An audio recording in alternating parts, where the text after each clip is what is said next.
Queridos alumnos y alumnas, bienvenidos a esta primera clase de Manejo de Contaminantes 2, o lo que es lo mismo, Manejo de Contaminantes del Suelo.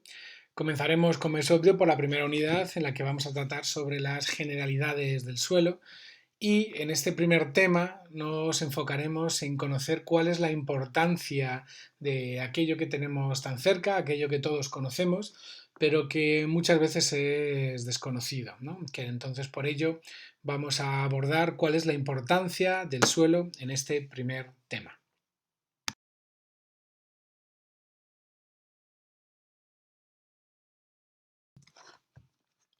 En esta primera clase vamos a ver las principales funciones del suelo, cuáles son los factores de formación de este y cuáles son también los principales componentes. Al final definiremos cuál es el perfil del suelo y acabaremos viendo el proceso de formación del mismo. Obviamente todos sabemos lo que es el suelo, pero bueno, vamos a definirlo para que quede claro. Podemos considerar el suelo como la capa superficial que sirve de sostén tanto físico como fisiológico a la vida que hay en la Tierra. Veremos que está compuesto por una mezcla de materia orgánica e inorgánica, de aire y de agua. Eso lo vamos a ver más adelante. Es decir, entonces el suelo es el sustrato donde las plantas pueden encontrar su sostén, la nutrición y la hidratación que necesitan, y los animales del mismo modo también la fuente de alimentación que necesitan. Otra cosa importante es que tenemos que recordar que el suelo es un recurso no renovable, por lo tanto su degradación tiene graves consecuencias y, como veremos también después, vamos a poder comprobar cuál es la lentitud con la que se va generando, se va formando el suelo. Las funciones del suelo son muchas, pero podemos agruparlas en estas que aparecen en la imagen. En primer lugar, regula la actividad biológica y el intercambio molecular, afectando al ciclo de los nutrientes y al crecimiento de las plantas y la descomposición de los materiales orgánicos. En segundo lugar, es un filtro para la calidad del agua, la calidad del aire y otros muchos procesos que suceden entre el suelo y el resto del ecosistema. En tercer lugar, es obviamente el soporte mecánico que hemos mencionado y que es el más obvio. Y, por supuesto, es fundamental para la alimentación humana debido al uso que hacemos nosotros del suelo. Es decir, el suelo nos provee de infinidad de servicios ecosistémicos que son fundamentales para la vida en la Tierra.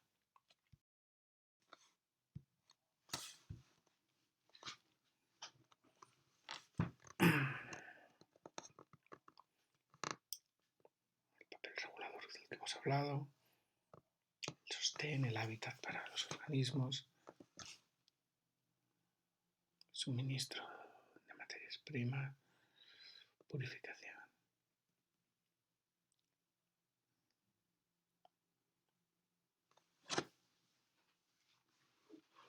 Coño.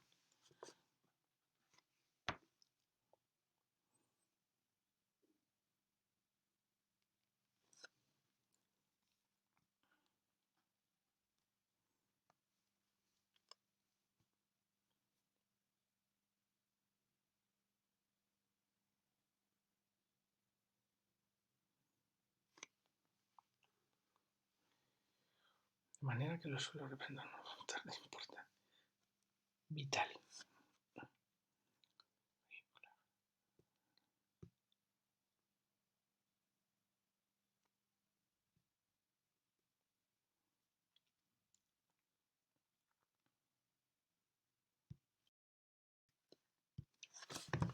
Bien, una vez que hemos visto ya cuáles son las funciones, la importancia del suelo, vamos a ver cómo se forma, ¿no? Cuáles son los factores de su formación.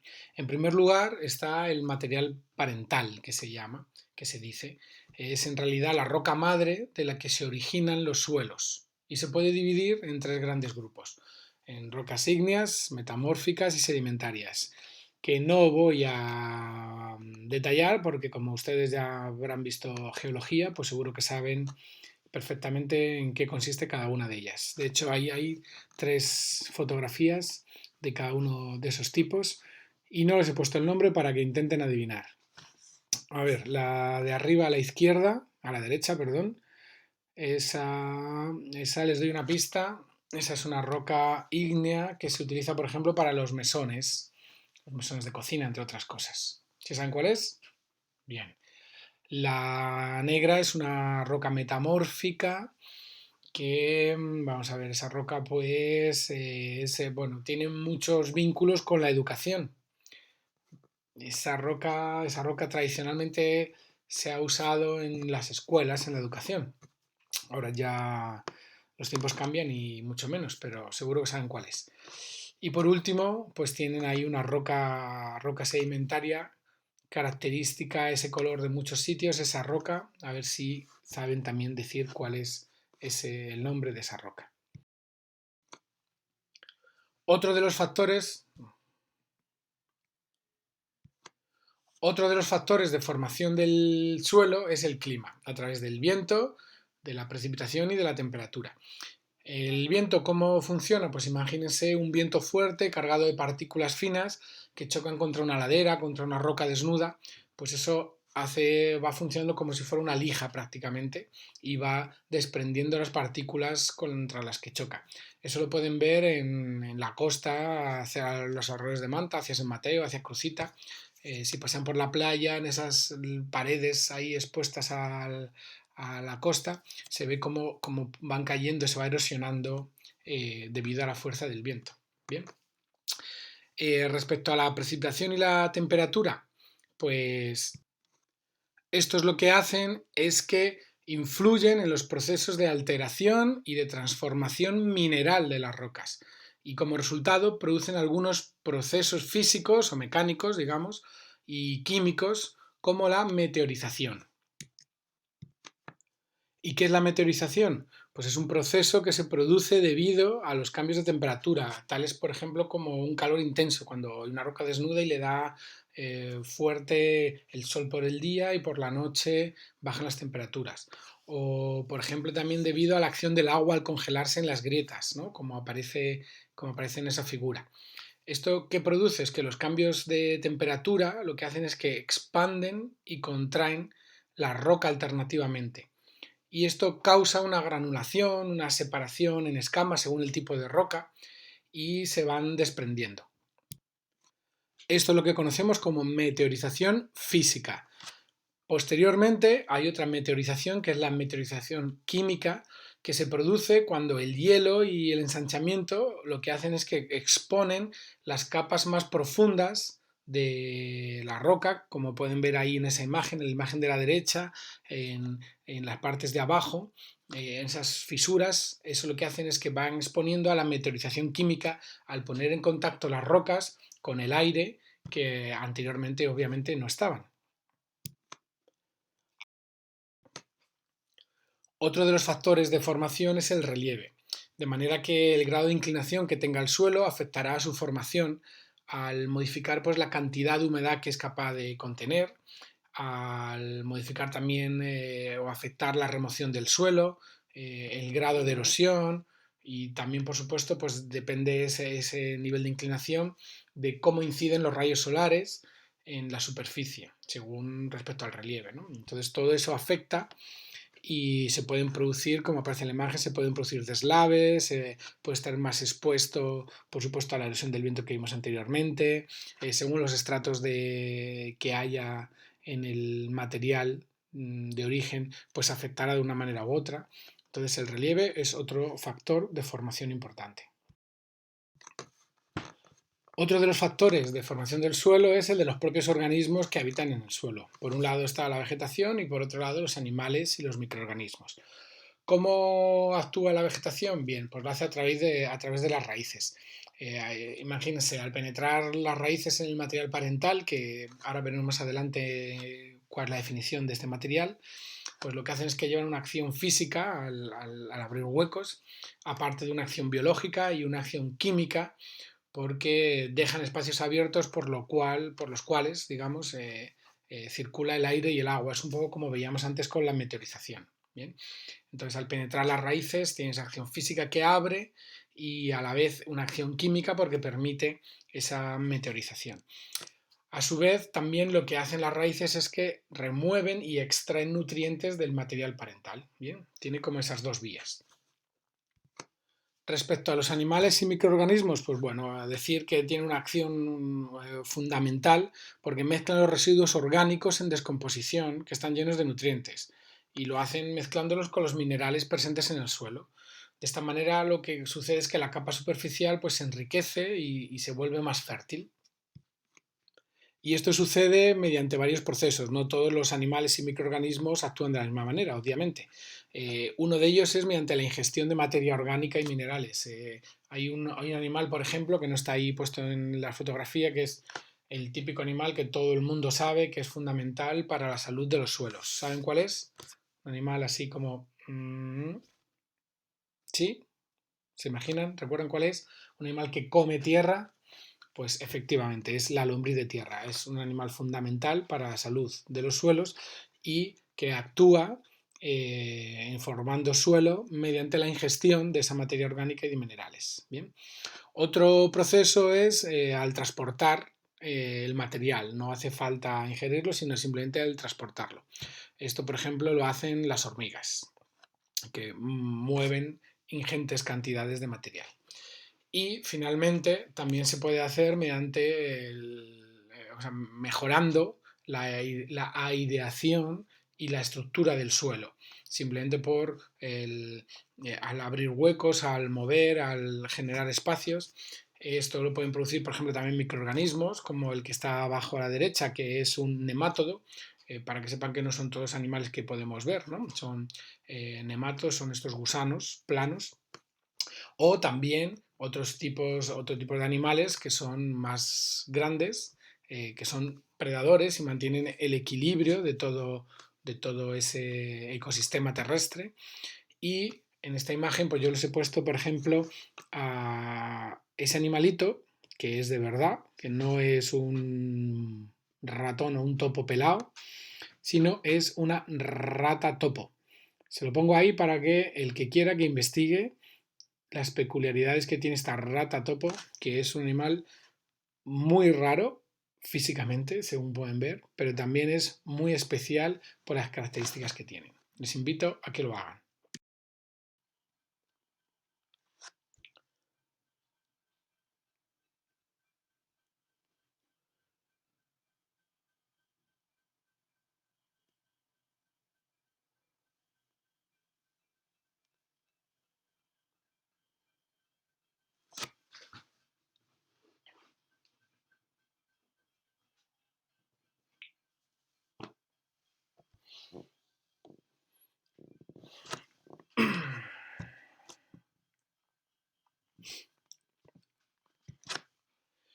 Bien, y otro organismo que vive sobre el suelo, pues somos nosotros, los seres humanos, que también influimos en la formación del suelo. Lo que pasa que nosotros tenemos la capacidad de, como casi todo en esta vida, de hacerlo de manera positiva o de manera negativa. Nuestras acciones pueden influir en un sentido o en el otro. Obviamente, mediante la agricultura, pues con la labranza, la eliminación de la cobertura vegetal del suelo, la aplicación de agroquímicos o otras actividades como la minería, la construcción de infraestructuras como represas, como carreteras, pues hay infinidad o muchas de las acciones que hacemos que pueden interferir de manera negativa en la formación del suelo. Pero, por suerte, nosotros tenemos la capacidad también de realizar acciones que generen un suelo de calidad o que promuevan la formación del suelo. No lo vamos a ver en detalle, todo lo que aparece en esta excelente imagen, que se la he puesto ahí porque resumen muy bien todo lo malo que podemos hacer y todo lo bueno que podemos hacer también. Y bueno, ya hablaremos más adelante en otras clases de los tipos de degradación del suelo y veremos obviamente en esta asignatura métodos para remediar esos impactos que hacemos, pero en esa imagen quería ponérsela para que entiendan de que no actúen. Bien, y por último está el tiempo que es inevitable y que avanza inexorablemente, pues lo que hace es que permite que los otros factores de formación que hemos visto actúen según sean las condiciones, de manera que ellos pueden interactuar entre sí con mayor o menor intensidad dependiendo de que las condiciones sean más óptimas para un proceso o para otro. ¿De acuerdo? Y así el proceso de formación va evolucionando con el paso del tiempo. Este proceso de formación suele ser muy lento. El suelo se forma lentamente y pasan años para que se consiga un suelo de calidad, un suelo bien formado. Bien, de manera que ya tenemos todos los factores de formación: el clima, el material parental, los organismos, el relieve, el ser humano y el tiempo.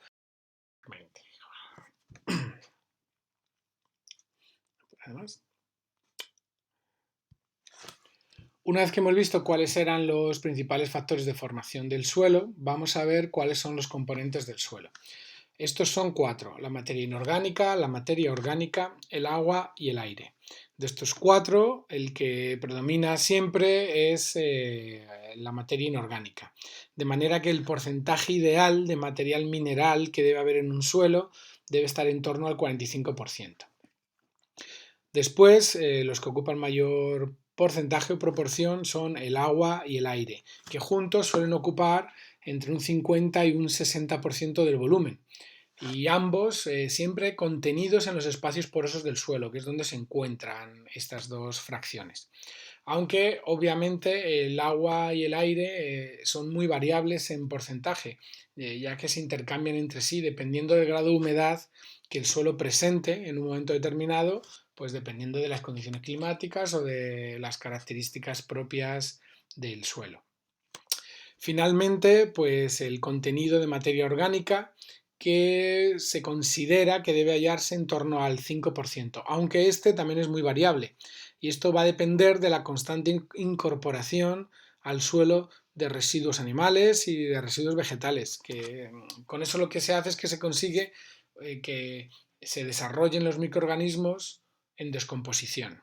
Por lo tanto, es importante, imprescindible, mantener siempre constante este aporte de.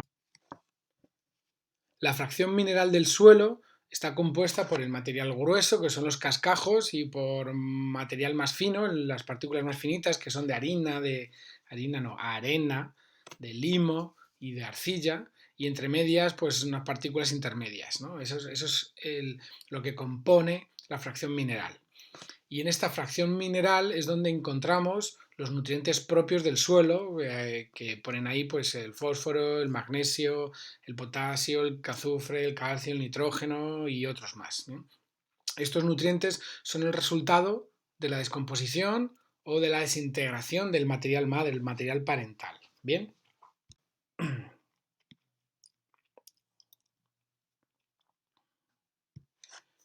Respecto a la materia orgánica, podemos decir que está representada por los compuestos de origen biológico. ¿Estos qué son? Pues son los tejidos, tanto vegetales como animales, que están muertos y que están en estado de descomposición en distintas etapas, y también que son de distintos tipos. Bien, pero todo ello se puede considerar como la materia orgánica. Esta materia orgánica, esta fracción importante del suelo, lo que hace es que proporciona. Respecto al agua podemos mencionar 3 aspectos importantes. En primer lugar, el suministro de agua para las plantas, debido obviamente a las grandes cantidades de agua que se deben almacenar en el suelo, pues para satisfacer las necesidades de las plantas para su crecimiento, obviamente, ¿no? Este es como el principal aspecto. Otro de ellos, menos obvio, es aquel en el cual el agua actúa como el conductor de nutrientes esenciales para las plantas, no el agua en sí misma, sino los nutrientes que transporta. Es decir, lo que hace es que los hace disponibles para que puedan ser asimilables por las plantas. Y de esta manera lo que hace es que forma la solución del suelo. Esto se llama la solución del suelo. Bien. Y por último, pues el tercer aspecto importante es que el agua regula el contenido de aire y también regula la temperatura del propio suelo.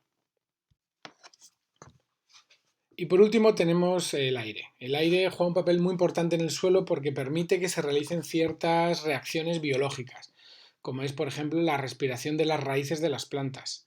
y también pues, la descomposición de los residuos orgánicos por los microorganismos. Estas acciones son fundamentales.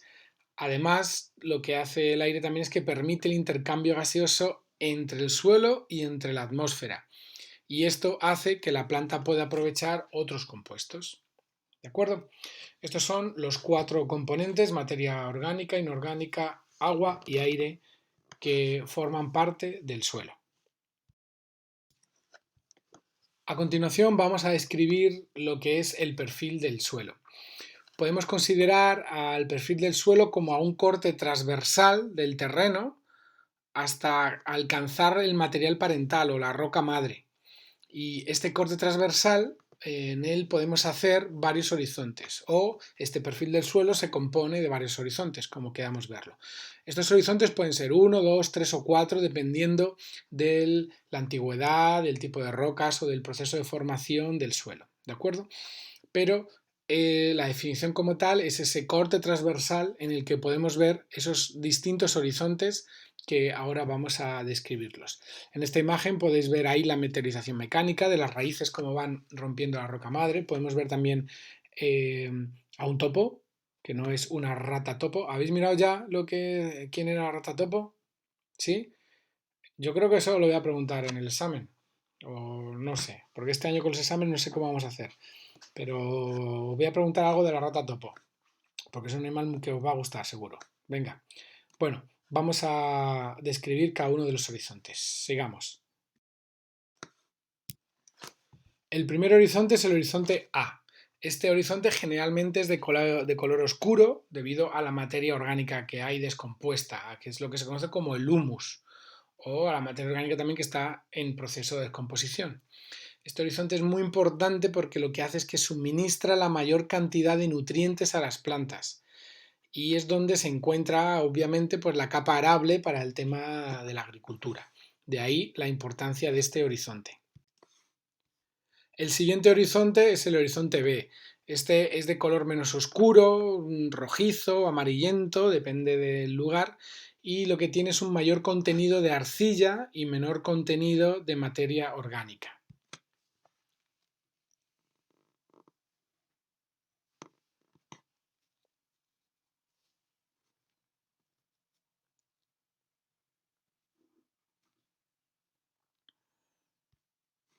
Obviamente es el horizonte que se encuentra, como pueden ver, por debajo del horizonte A, de ese horizonte de materia oscura. Según voy bajando.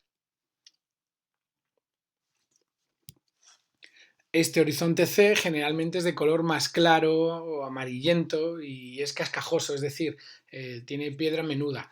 Se conoce también como el horizonte de material parental porque es la roca madre desintegrada en piedras menudas, como digo, en arena. Y tiene poco contenido de arcilla y es muy raro encontrar materia orgánica en este horizonte. Sin embargo, sí se puede encontrar, bueno, materia orgánica no, pero sí se pueden encontrar raíces de las plantas que lo que hacen es que están bajando en profundidad, buscando nutrientes y buscando sostén. Y estas raíces, como hemos visto antes, lo que hacen es que van agrietando la roca madre y las van desmenuzando, generando. Y por último llegamos al horizonte R. Este horizonte también es llamado roca madre o material parental, pero en cualquier caso es la roca gruesa que dio origen al suelo que está por encima de ella, de esta roca madre. Ese suelo que se ha formado con los factores que hemos visto antes, recuerden, el relieve, los organismos, nosotros, el clima, el tiempo y la roca madre. De manera que tras el proceso de formación, al hacer un corte transversal, veo el perfil del suelo donde identifico estos distintos horizontes. Pero recuerden que pueden ser estos más o menos, eh, dependiendo de las características de la roca, de la profundidad y de las condiciones geológicas y meteorológicas. Pero de esta manera sabemos lo que es un perfil del suelo y vamos a hacer una práctica para profundizar un poquito más en lo que es el perfil del suelo y en las características de ello. Finalmente, para acabar la clase, vamos a ver el proceso de formación del suelo. Ya que conocemos cuáles son los factores que intervienen en este proceso y que sabemos cuáles son los componentes del suelo, vamos a ver brevemente cuál es este proceso. Podemos dividirlo en tres pasos o tres etapas. Cada uno de los pasos es el que me lleva en esta imagen del cuadrito de la izquierda al que está a su derecha, ¿no? Según avanza el tiempo, de izquierda a derecha. Entonces, el primer paso o la etapa inicial es aquella en la que se produce la desintegración de la roca o la meteorización de la roca madre. En esta etapa se produce una capa mineral que se denomina manto de alteración. Bien, recuerden, manto de alteración. Y sobre esta capa mineral es sobre la que se asientan seres vivos sencillos, como musgos, líquenes, bacterias y otros microorganismos. ¿De acuerdo? La siguiente etapa es la etapa que se conoce como de maduración. En esta etapa, la actividad de los seres vivos lo que hace es que proporciona materia orgánica que se transforma, dando lugar al humus, ese humus importante del que ya hablaremos más adelante. De manera que la evolución del suelo permite la instalación de comunidades ya biológicas más complejas. No les voy a explicar lo que es una comunidad biológica porque eso ya lo saben de quinto, ¿de acuerdo? Entonces, esta es la etapa de maduración que sigue a esa etapa inicial. Y por último, tenemos la etapa climática que viene de clímax. En esta etapa, el suelo queda estructurado en los niveles horizontales que hemos definido como horizontes, ¿de acuerdo?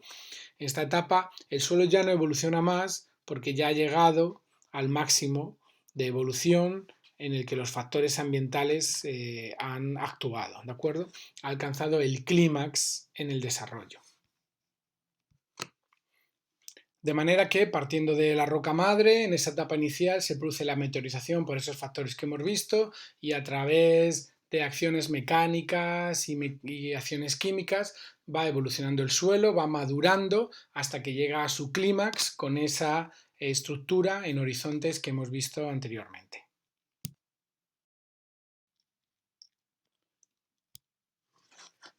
Quiero terminar la clase mostrando esta fantástica infografía de la FAO en la que, bueno, de una manera mucho más gráfica, más bonita, pues se ve un poquito el resumen de lo que hemos estado hablando.